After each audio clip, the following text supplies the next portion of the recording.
जय हिंद दोस्तों, स्वागत है आपका एग्जाम पार यूट्यूब चैनल में। आज की क्लास में आप सभी के लिए लेकर आए हैं हिंदी साहित्य में आधुनिक काल में द्विवेदी युग से संबंधित महत्वपूर्ण क्वेश्चन आंसर। वीडियो को लाइक और चैनल को सब्सक्राइब अवश्य कर लीजिएगा। हिंदी साहित्य में अगर आपके लिए 6000 वस्तुनिष्ठ प्रश्न उत्तर की पीडीएफ परचेस करना है तो मात्र 150 रुपए में। हिंदी व्याकरण की पीडीएफ टॉपिक वाइज 100 रुपए में। हिंदी के 215 कवियों लेखकों का संपूर्ण जीवन परिचय वाली पीडीएफ 100 रुपए में। 250 रुपए में ये तीनों पीडीएफ आप सभी के लिए मिल जाएंगी। नंबर स्क्रीन पर दिया गया है। यूपी टीजीटी के अगर हिंदी के मॉडल पेपर परचेस करना है तो अभी आप सभी के लिए समय बहुत ही कम बचा। ये पीडीएफ आप सभी के लिए उपलब्ध है। 15 सेट की पीडीएफ है जो कि मात्र 50 रुपए में पीडीएफ मिल जाएगी। आप 9399553966 पर संपर्क करें। आज का पहला क्वेश्चन है कि डॉक्टर रसाल का ब्रजभाषा काव्य आप सभी के लिए यहाँ पर बताना है कौन सा है। इनमें से क्वेश्चन नंबर 43 में सही आंसर बताना है, बताइएगा। डॉक्टर रसाल का ब्रजभाषा का काव्य कौन सा है? तो इनमें से आप सभी का यहाँ पर सही आंसर उद्धव शतक। उद्धव शतक सही आंसर। डॉक्टर रमाशंकर शुक्ल रसाल का ब्रजभाषा काव्य उद्धव शतक है। इनकी प्रसिद्ध अन्य कृतियों में काव्य पुरुष है जिसकी रचना सन 1955 में खड़ी बोली में हुई थी। उद्धव शतक नाम से जगन्नाथ दास रत्नाकर की भी एक रचना है।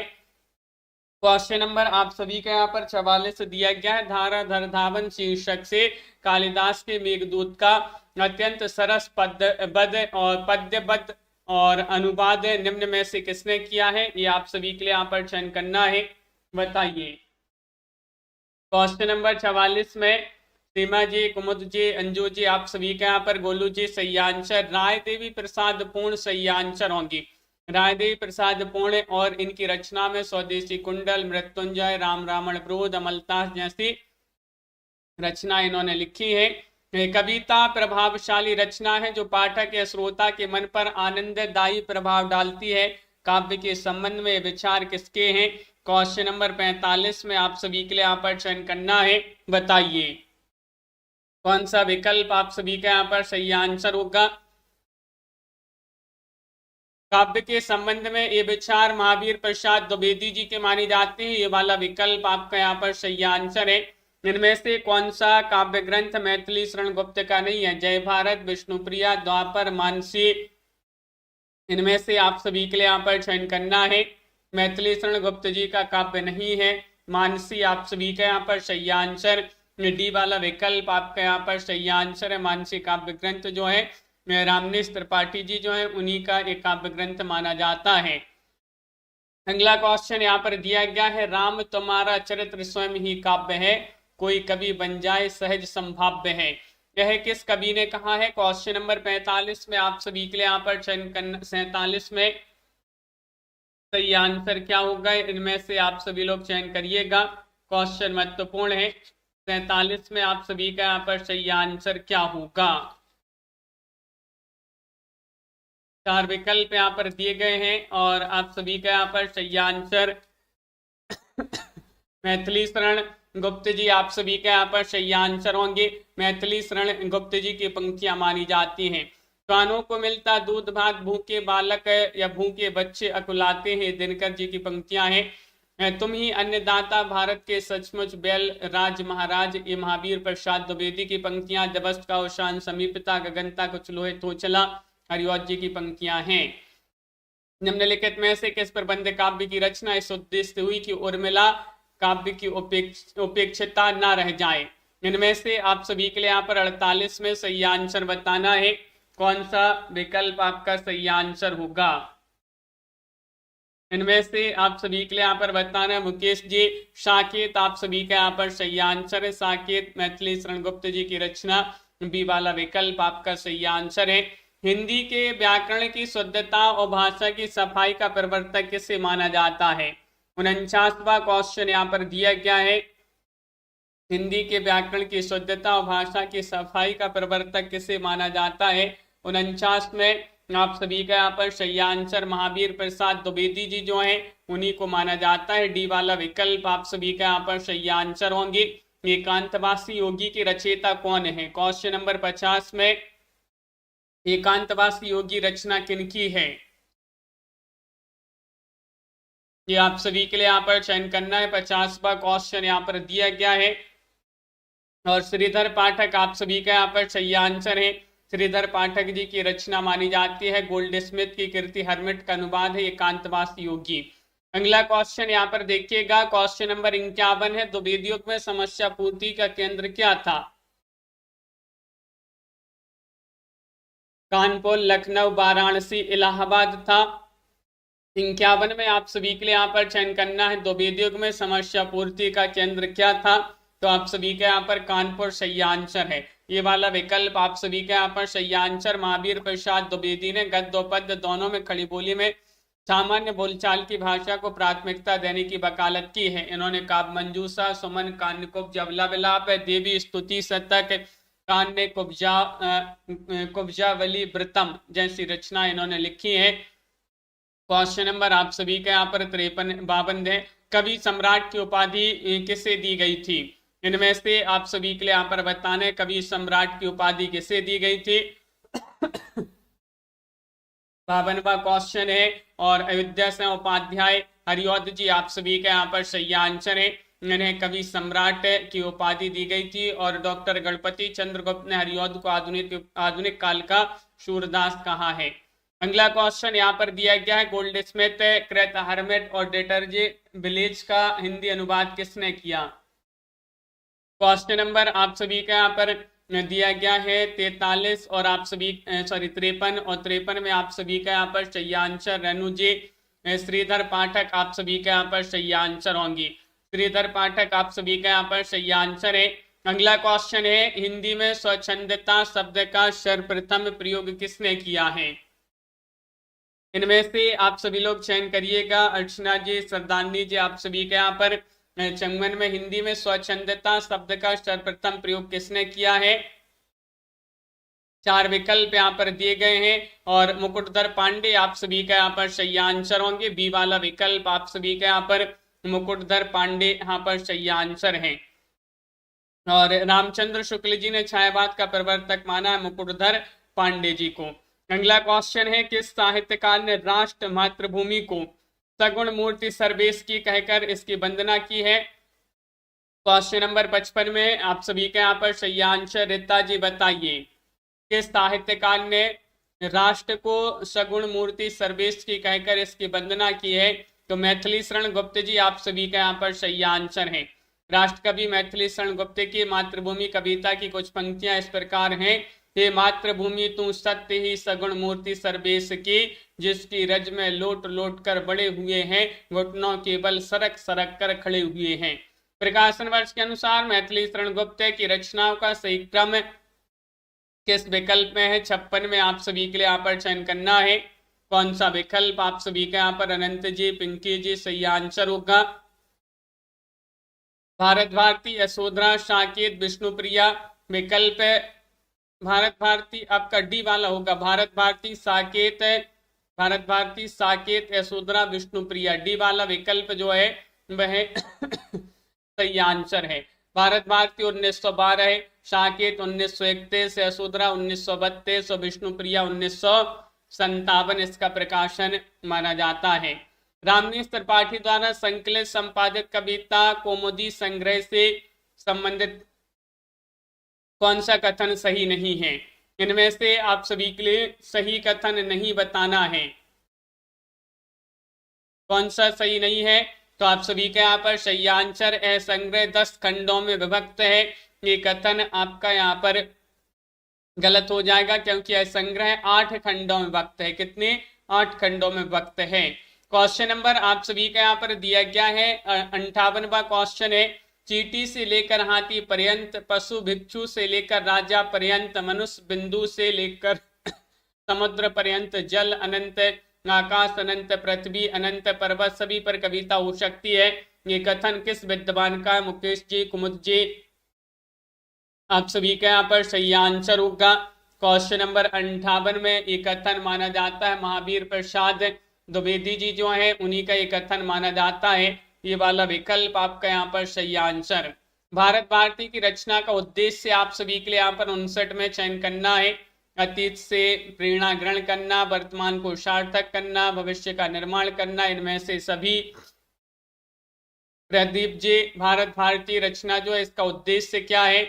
इनमें से सभी आप सभी का यहाँ पर सही आंसर होगा, डी वाला विकल्प है आपका यहाँ पर सही आंसर है। अगला क्वेश्चन यहाँ पर देखिएगा क्या दिया गया है। क्वेश्चन नंबर 60 है, हरियोधिकृत उस महाकाव्य का नाम लिखिए जिसमें संस्कृत छंदों का प्रयोग हुआ है। इनमें से बताना है।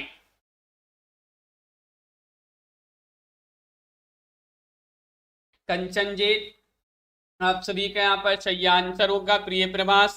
बी वाला विकल्प आप सभी का यहाँ पर सही आंसर है। 17 सर्गों में लिखी गई रचना, इसमें कृष्ण के बचपन से लेकर मथुरा प्रस्थान तक का वर्णन मिलता है। अगला क्वेश्चन है, किस कवि को राष्ट्र कवि की उपाधि मिली है? क्वेश्चन नंबर 61 में आप सभी का यहाँ पर सही आंसर होगा कि इनमें से राष्ट्र कवि की उपाधि तो मैथिली शरण गुप्त जी को मिली है। इन्होंने भारत भारती रचना लिखी जिस पर इनके लिए राष्ट्र कवि की उपाधि महात्मा गांधी जी के द्वारा दी गई। द्विवेदी युग को जागरण काल किसने कहा है? क्वेश्चन नंबर आप सभी का यहाँ पर 62 है। द्विवेदी युग को जागरण काल किसने कहा है? जागरण सुधार काल। इनमें से आप सभी का यहाँ पर सही आंसर डॉक्टर नगेंद्र जी, आप सभी का यहाँ पर सही आंसर होंगे, बी वाला विकल्प है आपका यहाँ पर सही आंसर। द्विवेदी युग जो है इसकी समय अवधि मानी जाती है वह 1900 से 1918 तक मानी जाती है। आचार्य रामचंद्र शुक्ल ने द्विवेदी युग को नई धारा द्वितीय उत्थान के अंतर्गत रखा जिसका समय 1893 से 1918 तक माना है। जागरण सुधार काल कहा है डॉक्टर नगेंद्र ने। दिवस का अवसान समीपता, गगनता कुछ लोहित हो चला, ये पंक्तियां किस कवि की हैं? इनमें से आप सभी के लिए यहां पर बताना है, बताइए। दिवस का अवसान समीपता, गगनता कुछ लोहित हो चला, हरियोध जी आप सभी का यहाँ पर सही आंसर है। उन्हीं की पंक्तियां हैं प्रिय प्रभास से। आज यही पावन समाधि पर दीप जलाने आया हूँ, श्याम नारायण पांडे की हल्दी घाटी से पंक्तियां हैं। वंदनीय वह देश जहाँ के देसी निज अभिमानी हो, बंधवता में बंधे परस्पर परता के अज्ञानी हो, श्रीधर पाठक की पंक्तियां हैं। द्विवेदी युग का वह कौन सा कवि जिसने सारी रचना ब्रज भाषा में लिखी है? क्वेश्चन नंबर 64 में आप सभी के लिए यहाँ पर सही आंसर बताना है। कौन सा विकल्प आपका सही आंसर है? जगन्नाथ दास रत्नाकर आप सभी का यहाँ पर सही आंसर। उर्दू में ये जकी नाम से उपनाम से लिखते थे, कविता करते थे। गंगावतरण, उद्धव शतक, हरिश्चंद्र, हिंडोला, सिंगाल लहरी, कलकासी, बीराष्टक जैसी रचना इन्होंने लिखी है। जयद्रथ बद रचना है। क्वेश्चन नंबर 65 में आप सभी के लिए बताना है किन की रचना है? गुरविंदर जी आप सभी का यहाँ पर सही आंसर। मैथिली शरण गुप्त जी जो है उन्हीं की रचना मानी जाती है। क्वेश्चन नंबर आप सभी का यहाँ पर दिया गया, माइकल मधुसूदन दत्त का मेघनाथ बध का माइकल मधुसूदन दत्त कृत मेघनाथ बध का हिंदी अनुवाद किसने किया है? क्वेश्चन नंबर 66 में आप सभी का यहाँ पर सही आंसर मैथिली शरण गुप्त जी ने किया है, मधुप उपनाम से अनुवाद किया है। क्वेश्चन नंबर आप सभी का यहाँ पर दिया गया है, 67 काव्य मंजूषा के रचनाकार कौन माने जाते हैं? इनमें से आप सभी लोग चयन करिएगा। काव्य मंजूषा किन की रचना मानी जाती है? 4 विकल्प यहाँ पर दिए गए हैं। महावीर प्रसाद द्विवेदी आप सभी का यहाँ पर सही आंसर है। सुमन्य, कानकुब्ज, अबलाप, देव स्तुति, शतक, कानकुब्जावली, वृतम इन्हीं की रचनाएं हैं। और इनकी एक प्रसिद्ध कविता भी है, सरगम नरक ठिकाना नाही। निम्न में से कौन सी रचना मैथिली शरण गुप्त की नहीं है? क्वेश्चन नंबर आप सभी का यहाँ पर 68 में सही आंसर बताना है। सरल क्वेश्चन है। प्रिय प्रभास अयोध्या से उपाध्याय हरियोध जी की रचना मानी जाती है, जो कि खड़ी बोली हिंदी का प्रथम महाकाव्य माना जाता है प्रिय प्रभास को। क्वेश्चन नंबर 69 है, कौन सी रचना रामनेश त्रिपाठी की नहीं है? नहीं आप सभी के लिए यहाँ पर चयन करना है, त्रिपाठी जी की रचना कौन सी नहीं है? श्रांत पथिक आप सभी का यहाँ पर सही आंसर। बाकी इन्होंने मिलन पथिक, मानसी, स्वप्न जैसी रचना लिखी। श्रांत पथिक श्रीधर पाठक जी की रचना मानी जाती है। अयोध्या से उपाध्याय हरिऔध जी का प्रसिद्ध काव्य कौन सा है? इनमें से आप सभी के लिए 70 में सही आंसर बताना है। तो आप सभी का यहाँ पर सही आंसर प्रिय प्रवास इनका प्रसिद्ध काव्य माना जाता है, और जिसका प्रकाशन 1914 में हुआ था। प्रिय प्रवास कड़ी बोली हिंदी का प्रथम महाकाव्य है। कामायनी प्रसाद, कुरुक्षेत्र दिनकर, साकेत मैथिली शरण गुप्त जी की रचना है। यहाँ पर गुप्त जी की रचना कौन सी नहीं है? मैथिली शरण गुप्त जी की रचना नहीं है। शिल्पा जी, आप सभी का यहाँ पर प्रेम पथिक सही आंसर होगा। प्रेम पथिक प्रसाद जी की रचना मानी जाती है। शुक्ल जी के अनुसार मैथिली शरण गुप्त हैं राष्ट्रवादी कवि, जनवादी कवि या जन कवि, कवि सम्राट, सामंजस्यवादी कवि। 72 में शिवकरण जी, आप सभी के यहाँ पर शुक्ल जी के अनुसार मैथिली शरण गुप्त जी सामंजस्यवादी कवि माने जाते हैं। डी वाला विकल्प आप सभी के यहाँ पर सही आंसर होगा सामंजस्य। इन्होंने स्वयं को कौटुंबिक कवि मात्र कहा है। इन्हें भारत भारती लिखने पर महात्मा गांधी ने राष्ट्र कवि की उपाधि दी है, और कवि सम्राट हरिऔध को कहा जाता है। क्वेश्चन नंबर 73 है, गुप्त जी वास्तव में सामंजस्यवादी कवि है। प्रतिक्रिया का प्रदर्शन करने वाले अथवा मद में झूमने या झीमने वाले कवि नहीं। मैथिली शरण गुप्त पर है मंतव्य किस विचारक का ये मंतव्य माना जाता है? इनमें से आप सभी के लिए बताना है। 73 में तो आप सभी का सही आंसर रामचंद्र शुक्ल। रामचंद्र शुक्ल आप सभी के यहाँ पर सही आंसर। मैथिली शरण गुप्त जी ने स्वयं को कौटुंबिक कवि मात्र कहा है, जो कि क्वेश्चन आता भी है।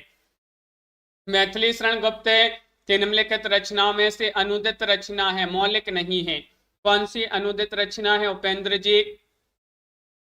इनमें से आप सभी के लिए यहाँ पर बताना है। 74 में सही आंसर अनुदित रचना मेघनाथ वध मानी जाती है।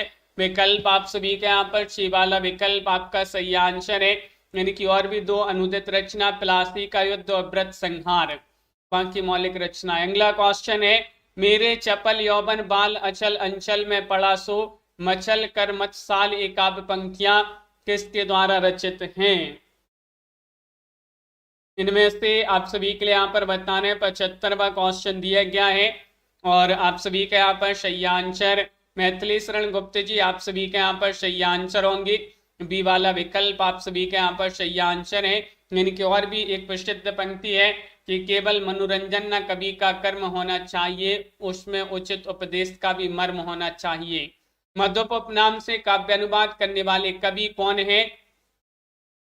इनमें से आप सभी के यहाँ पर सही आंसर मैथिली शरण गुप्त जी ही हैं। विकल्प नंबर बी आप सभी के यहाँ पर सही आंसर है। इन्होंने बांग्ला कवि माइकल मधुसूदन दत्त की रचनाओं का अनुवाद मधुप उपनाम से किया है। क्वेश्चन नंबर आप सभी के यहाँ पर 77 दिया है, राम तुम मानव हो ईश्वर नहीं हो क्या? विश्व में रमे हुए नहीं सभी कहीं हो क्या? तब मैं निरीश्वर हूँ ईश्वर क्षमा करे, तुम ना रमो तो मन तुम में रमा करे। आधुनिक दृष्टिकोण से उत्प्रेत मैथिली शरण गुप्त ने राम के विषय में काव्योक्ति किस ग्रंथ में लिखी है? वह ग्रंथ आप सभी के लिए यहाँ पर बताना है कौन सा है। तो आप सभी के यहाँ पर साकेत सही आंसर होगा। विकल्प आप सभी के यहाँ पर बी वाला जो विकल्प है वह आप सभी के यहाँ पर सही आंसर है साकेत। अगला क्वेश्चन यहाँ पर दिवस का अवसान समीपता गगनता कुछ लोहित हो चला तरु शिखर पर थी अब राजती कमलिनी कुल वल्लभ की प्रभा। इन पंक्तियों का आशय आप सभी के लिए यहाँ पर बताना है। क्या होगा सही आंसर? इन चार विकल्पों में से आप सभी के लिए यहाँ पर बताने कूट भी दिए गए जिसमें बी और डी सही आंसर है। आसमान में लालिमा फैलने लगी थी, पेड़ों की पुंगियों पर सूरज की किरणें या आखिरी किरणें विराजमान थी। तो बी और डी आप सभी का यहाँ पर सही आंसर होगा। प्रिय प्रभास से पंक्तियां ली गई हैं। अगला क्वेश्चन है, भारत भारती के संबंध में कौन सा कथन सही है? यानी कि भारत भारती की रचना मुसद्दसे मुद्दो जजे इस्लाम की प्रेरणा से हुई, राष्ट्रीय सांस्कृतिक चेतना जगाने में कृति विफल रही, गुप्त जी भारत दर्पण के लेखक ब्रजमोहन दत्तात्रेय कैफी से प्रभावित थे। इसमें आदंत भारत की दयनीय स्थिति का वर्णन किया गया है। तो आप सभी का यहाँ पर सही आंसर ए और सी यानी कि विकल्प एक सही आंसर है। सही कथन बताना है, ए वाला विकल्प और सी वाला विकल्प यहाँ पर सही हो जाएंगे। अगला क्वेश्चन यहाँ पर देखिएगा कि अच्छी हिंदी बस एक ही व्यक्ति लिखता था, यह कथन किस आलोचक ने किसके बारे में कहा था? हजारी प्रसाद द्विवेदी ने निराला जी के बारे में, महावीर प्रसाद द्विवेदी ने बाल मुकुंद गुप्त के बारे में, रामचंद्र शुक्ल जी ने जयशंकर प्रसाद के बारे में, या फिर नंद दुलारे वाजपेयी ने महावीर प्रसाद द्विवेदी के बारे में। इन दोनों विकल्पों में से ही आप सभी के लिए यहाँ पर बताना है। तो आप सभी का सही आंसर है महावीर प्रसाद द्विवेदी ने बाल मुकुंद गुप्त जी के बारे में कहा है, अच्छी हिंदी बस एक ही व्यक्ति लिखता था। अगला क्वेश्चन, द्विवेदी कविता की मुख्य प्रवृत्तियां आप सभी के लिए यहाँ पर बताना है। कौन सा विकल्प आप सभी के यहाँ पर सही आंसर होगा? इनमें से आप सभी के लिए बताना है, बताइए। अर्चना जी, मुकेश जी, आप सभी के यहाँ पर, रनु जी, पूनम जी, सही आंसर। द्विवेदी कविता के मुख्य प्रवृत्तियां समान सुधार और इतिवृत्तात्मकता। समान सुधार और इतिवृत्तात्मकता, ये और डी आपका यहाँ पर सी वाला विकल्प जो है वह आप सभी का यहाँ पर सही आंसर होगा। अगला क्वेश्चन है, कौन सा युग में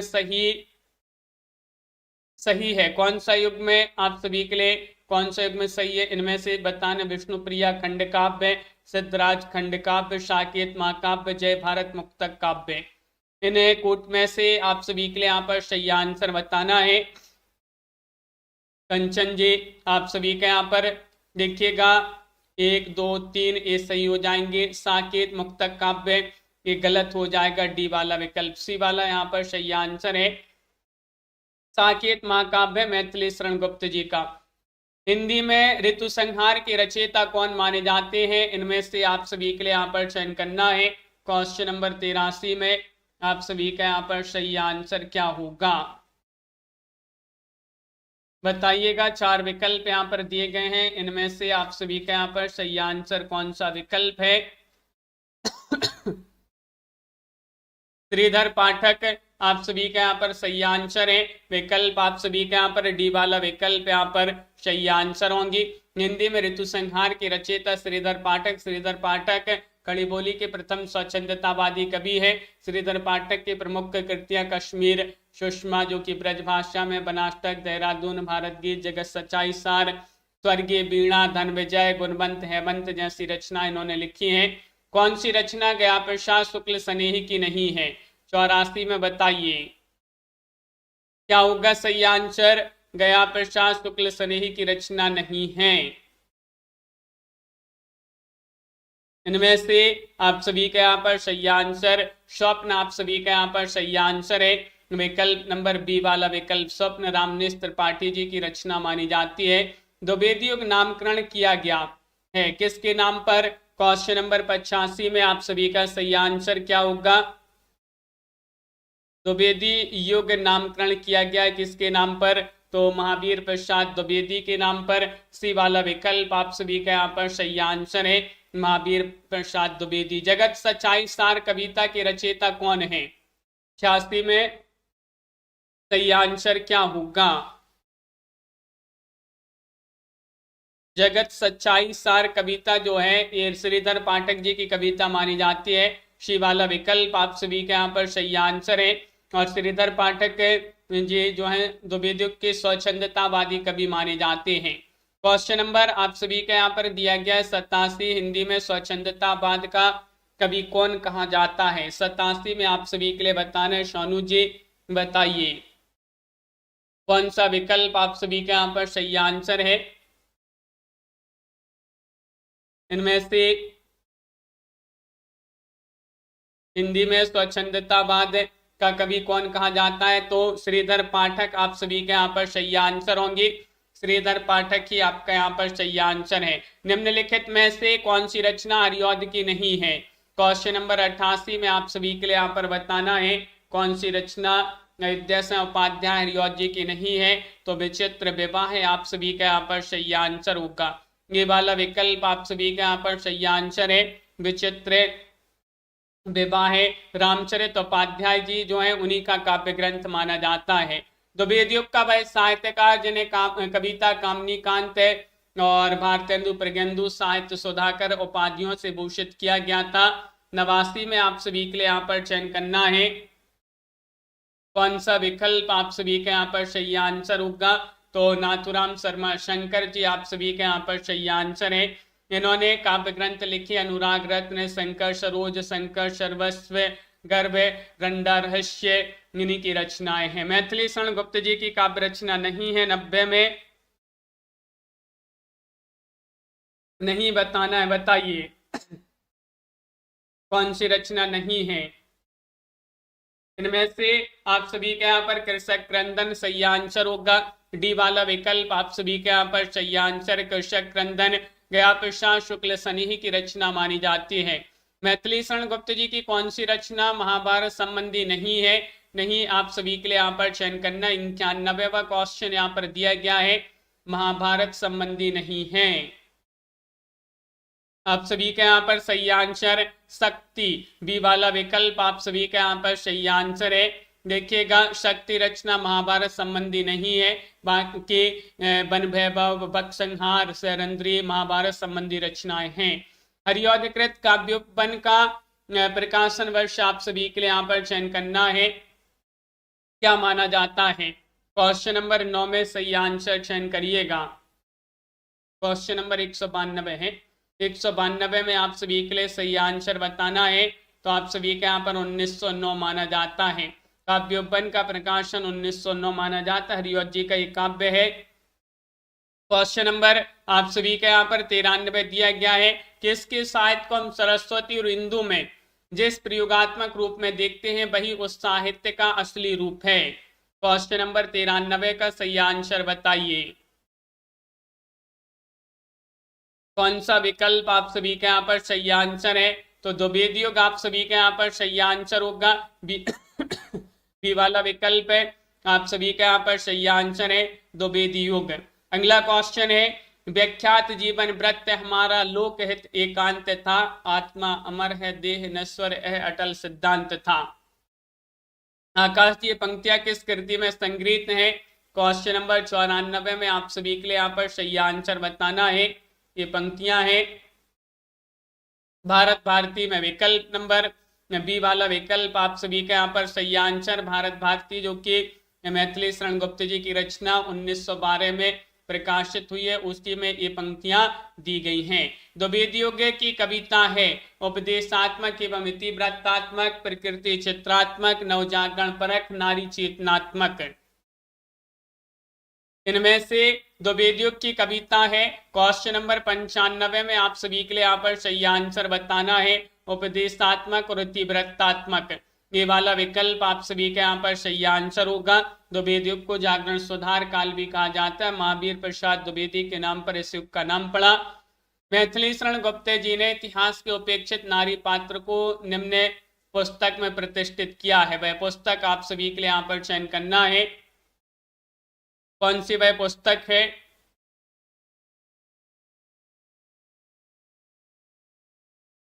साकेत सही आंसर है। डी वाला विकल्प आपका यहाँ पर सही आंसर होगा। मैथिली शरण गुप्त जी ने इतिहास के उपेक्षित नारी पात्र उर्मिला, जो कि लक्ष्मण जी की पत्नी थी, को साकेत नामक पुस्तक में प्रतिष्ठित किया है। रामचरितमानस के बाद राम काव्य का दूसरा स्तंभ मैथिली शरण गुप्त कृत साकेत ही है। द्विवेदी युग का एक और नाम क्या है। क्वेश्चन नंबर 97 में अब भी आप सभी के लिए बताया है। द्विवेदी युग को एक अन्य नाम से जाना जाता है, जागरण सुधार काल के नाम से। सी वाला विकल्प आप सभी के यहाँ पर सही आंसर। ये नाम जो है डॉक्टर नगेंद्र जी द्वारा नाम दिया गया है। द्विवेदी युगीन साहित्य में किस प्रवृत्ति की प्रमुखता नहीं है। इनमें से आप सभी के लिए 98 में चयन करना है। आप सभी के यहाँ पर सही आंसर। इनमें से काव्यात्मकता आप सभी के यहाँ पर सही आंसर। बी वाला विकल्प आप सभी के यहाँ पर सही आंसर है, काव्यात्मकता। राजपूत यान की कथा है किसमें है। 99वां क्वेश्चन यहाँ पर दिया गया है। सिद्धराज, रंग में भंग, पंचवटी, साकेत, इनमें से आप सभी के लिए यहाँ पर बताना राजपूत यान की कथा किसमें है। वह रचना कौन सी है? रंग में भंग आप सभी का यहाँ पर सही आंसर है, मैथिली शरण गुप्त जी की रचना। साकेत की कथा का मुख्य संबंध किसके चरित्र विकास से जुड़ा है? तो आप सभी के यहाँ पर क्वेश्चन नंबर 200 में अब भी अपन ने पढ़ा है। दीपक जी, लक्ष्मण जी और उर्मिला, आप सभी के यहाँ पर बी वाला विकल्प सही आंसर है। साकेत की जो कथा है, इसकी कथा में उर्मिला को केंद्र बनाकर लिखी गई है और इसकी कथा राम और सीता की ना होकर उर्मिला और लक्ष्मण की है। अगला क्वेश्चन यहाँ पर दिया गया है कि मैथिली शरण गुप्त जी द्वारा रचित जयद्रथ वध क्या है? नीलम जी, जयद्रथ वध महाकाव्य है, प्रबंध काव्य है, खंड काव्य है, इनमें से कोई नहीं है। कौन सा विकल्प आप सभी के यहाँ पर सही आंसर होगा? इनमें से आप सभी के लिए यहाँ पर चयन करना है। तो आप सभी के यहाँ पर खंड काव्य सही आंसर होगा। विकल्प जिन्होंने भी यहाँ पर सी वाला विकल्प चयन किया है, खंड काव्य है। देखिएगा, किसी महाकाव्य के आंशिक रूप का अनुसरण करने वाली विधा खंड काव्य कहलाती है। किसी महाकाव्य के आंशिक रूप का अनुसरण करने वाली विधा खंड काव्य कहलाती है। और मैथिली शरण गुप्त जी द्वारा रचित जयद्रथ वध में महाभारत के अर्जुन द्वारा जयद्रथ के वध किए जाने की घटना का वर्णन किया गया है। एक खंड काव्य। दिवस का अवसान समीपता, गगनता कुछ लोहित हो चला, तरु से काबरती अब राजती कमलिनी कुल वल्लभ की प्रभा। ये काव्य पंक्तियां जो हैं किस ग्रंथ से ली गई है? तो आप सभी का यहाँ पर सही आंसर यहाँ पर सी वाला विकल्प आप सभी का यहाँ पर सही आंसर है। सी वाला विकल्प जिन्होंने भी यहाँ पर चयन किया है प्रिय प्रवास पर, आप सभी का यहाँ पर सही आंसर होगा। प्रिय प्रवास आप सभी का यहाँ पर सही आंसर है। अगला क्वेश्चन है, द्विवेदी जी ने किस भाषा को कविता के सिंहासन से उतार कर खड़ी बोली को प्रतिष्ठित करने में काफी योगदान दिया है? इनमें से आप सभी के लिए यहाँ पर बताना है। क्वेश्चन नंबर 3 में आप सभी का यहाँ पर सही आंसर होगा ब्रज भाषा। ब्रज भाषा आप सभी का यहाँ पर सही आंसर है। अगला क्वेश्चन, चिरगांव किस कवि का जन्म स्थान है? क्वेश्चन नंबर 4 में आप सभी के लिए यहाँ पर चयन करना है और आप सभी का यहाँ पर सही आंसर होगा मैथिली शरण गुप्त जी जो है वह आप सभी का यहाँ पर सही आंसर है। मैथिली शरण गुप्त जी का जन्म झांसी जिले के चिरगांव में हुआ था। राष्ट्र कवि गुप्त जी के द्वारा लिखे गए ग्रंथों में जयद्रथ वध, भारत भारती, साकेत, यशोधरा, पंचवटी, विष्णुप्रिया है। माखनलाल चतुर्वेदी जी का जन्म मध्य प्रदेश के होशंगाबाद जिले के बाबई गांव में हुआ था। सुभद्रा कुमारी चौहान जी का जन्म प्रयाग के निहालपुर गांव में हुआ था। पंत जी का जन्म उत्तराखंड के अल्मोड़ा जिले के कोशानी गांव में हुआ था। यहाँ पर आप सभी के लिए सम्मिलित करना है सूची 1 को सूची 2 से सही उत्तर आप सभी के लिए बताना है। यहाँ पर कूट भी दिए गए, इनकी सहायता से आप सभी के लिए चयन करना है। चलिएगा सम्मिलित कर देते हैं।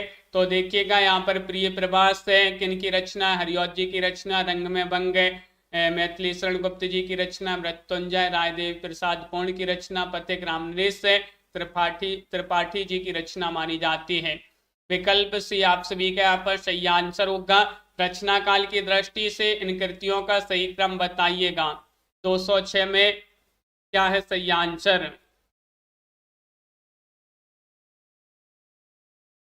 कौन सा विकल्प आप सभी का यहाँ पर? प्रेमचंद जी सही आंसर है। यहाँ दीपक जी, विकल्प नंबर बी आप सभी का यहाँ पर सही आंसर होगा। प्रिय प्रभास 1914 हरिऔध जी की रचना। साकेत 1931 मैथिली शरण गुप्त। तुलसीदास 1938 से निराला जी द्वारा रचित। कृष्णायन 1943 से द्वारिका प्रसाद जी की रचना मानी जाती है। अगला क्वेश्चन है, करते तुलसीदास भी कैसे मानसनाद, महावीर कैदी उन्हें मिलता नहीं प्रसाद। उक्त पंक्तियां किस रचनाकार की हैं? 207 में आप सभी के लिए यहाँ पर चयन करना है। ये पंक्तियां हैं मैथिली शरण गुप्त जी की। मैथिली शरण गुप्त जी आप सभी का यहाँ पर सही आंसर होंगी। क्वेश्चन नंबर 8 यहाँ पर दिया गया है, वैदेही वनवास के लेखक कौन माने जाते हैं?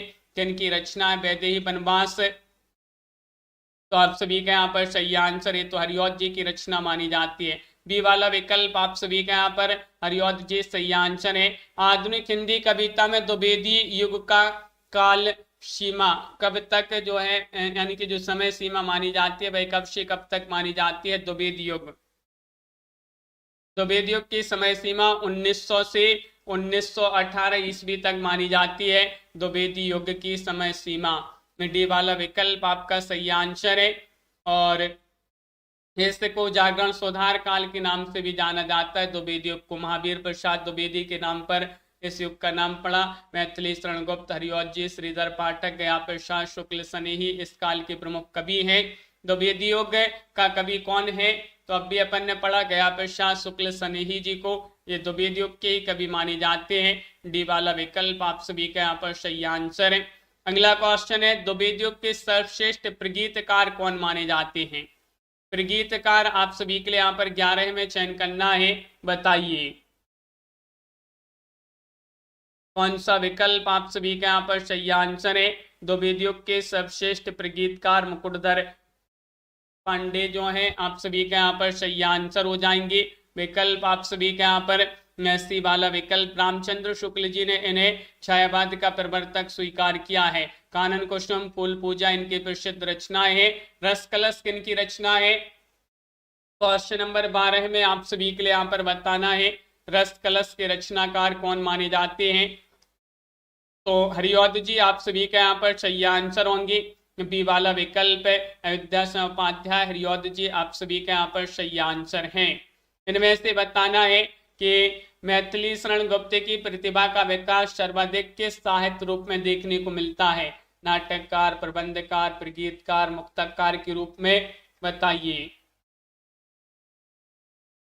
13वां क्वेश्चन यहाँ पर दिया गया है और 13 में आप सभी के यहाँ पर सही आंसर प्रबंधकार के रूप में। विकल्प आप सभी के यहाँ पर बी वाला जो विकल्प है वह आप सभी का यहाँ पर सही आंसर। प्रबंधकार के रूप में हिंदी साहित्य में देखने को उनको जो है प्रतिभा का विकास मिलता है।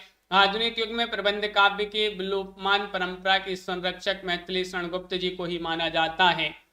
14वां क्वेश्चन है, मैथिली शरण गुप्त जी की रचना कौन सी रचना की नायिका प्रधान नहीं है? बताइए गुप्त जी की कौन सी रचना नायिका प्रधान नहीं है? यशोधरा, पंचवटी, साकेत, विष्णुप्रिया। इनमें से आप सभी का यहाँ पर सही आंसर है पंचवटी। विकल्प नंबर बी वाला विकल्प आप सभी का यहाँ पर सही आंसर है पंचवटी। यहाँ पर आप सभी का यहाँ पर सही आंसर होगा। अगला क्वेश्चन देखिए, यशोधरा में महात्मा गौतम बुद्ध की पत्नी यशोधरा का वर्णन नायिका के रूप में मिलता है। साकेत में लक्ष्मण जी की पत्नी उर्मिला का वर्णन मिलता है नायिका के रूप में। विष्णुप्रिया में पश्चिम बंगाल के प्रसिद्ध संत चैतन्य महाप्रभु की पत्नी विष्णुप्रिया का नायिका के रूप में वर्णन मिलता है। पंचवटी नायक प्रधान रचना जिसके नायक लक्ष्मण हैं। रंग में भंग नामक काव्य कृति के रचयिता कौन माने जाते हैं? 15 में आप सभी के लिए यहाँ पर चयन करना है। तो आप सभी का यहाँ पर सही आंसर 15 में ये रचना मानी जाती किनकी? विकल्प आप सभी का यहाँ पर सी वाला विकल्प मैथिली शरण गुप्त जी की रचना है रंग में भंग। रंग में भंग कृति में राजपूती आनबान की कथा है जिसकी रचना मैथिली शरण गुप्त जी ने की है। और अगला क्वेश्चन यहाँ पर देखिएगा, क्वेश्चन नंबर आप सभी का यहाँ पर 16 दिया गया है। साकेत महाकाव्य का सर्वाधिक मार्मिक सर्ग कौन सा माना जाता है? इनमें से आप सभी के लिए यहाँ पर बताना है।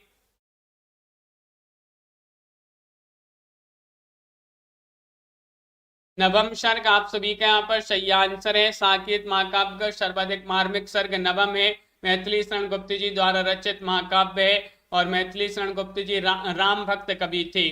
साकेत राम कथा पर आधारित महाकाव्य है जिसके नवम सर्ग में उर्मिला का विरह वर्णन बहुत ही मार्मिक ढंग से किया गया है। यह उनकी मौलिक उद्भावना है क्योंकि उर्मिला राम कथा की उपेक्षित पात्र नहीं है। 8वें सर्ग में कैकेयी का पश्चाताप दिखाकर भी गुप्त जी ने अपनी मौलिक प्रतिभा का परिचय दिया। गुप्त जी ने लगभग 40 कृतियां इन्होंने लिखी हैं। तो इस प्रकार आज की क्लास में अपने महत्वपूर्ण क्वेश्चन आंसर थे हिंदी साहित्य में द्विवेदी युग से संबंधित। यूपी टीजीटी के अगर एग्जाम की हिंदी के मॉडल पेपर की 15 सेट परचेस करना है तो अभी मात्र 50 रुपए में ये 15 सेट की PDF मिल जाएगी। नंबर ये दिया गया है 9399553966 पर आप संपर्क करें और हिंदी साहित्य में 6000 वस्तुनिष्ठ प्रश्नोत्तर की पीडीएफ, हिंदी व्याकरण की पीडीएफ, हिंदी के 215 कवियों लेखकों का संपूर्ण जीवन परिचय वाली पीडीएफ भी आपके लिए मिल जाएंगी मात्र 250 रुपए में। जिनके लिए परचेस करना है, जो नंबर आप सभी के लिए बताया उस पर आप संपर्क करें। इसके बाद रात्रि में 9 बजे एक क्लास होती है, उसमें भी आप सभी लोग अवश्य जुड़िएगा 9 बजे वाली क्लास में। यहाँ पर महत्वपूर्ण क्वेश्चन आंसर आप सभी के लिए लाए जाते हैं। लाइक शेयर अवश्य कर लीजिएगा इस क्लास को। टेलीग्राम ग्रुप से जुड़ जाइएगा सभी लोग, लिंक डिस्क्रिप्शन में दी गई है टेलीग्राम ग्रुप की, वहां पर सभी लाइव क्लासों की लिंक आप सभी के लिए भेज दी जाती है टेलीग्राम ग्रुप में। मिलते हैं अगली क्लास में 9 बजे महत्वपूर्ण क्वेश्चन आंसर के साथ। सभी के लिए जय हिंद।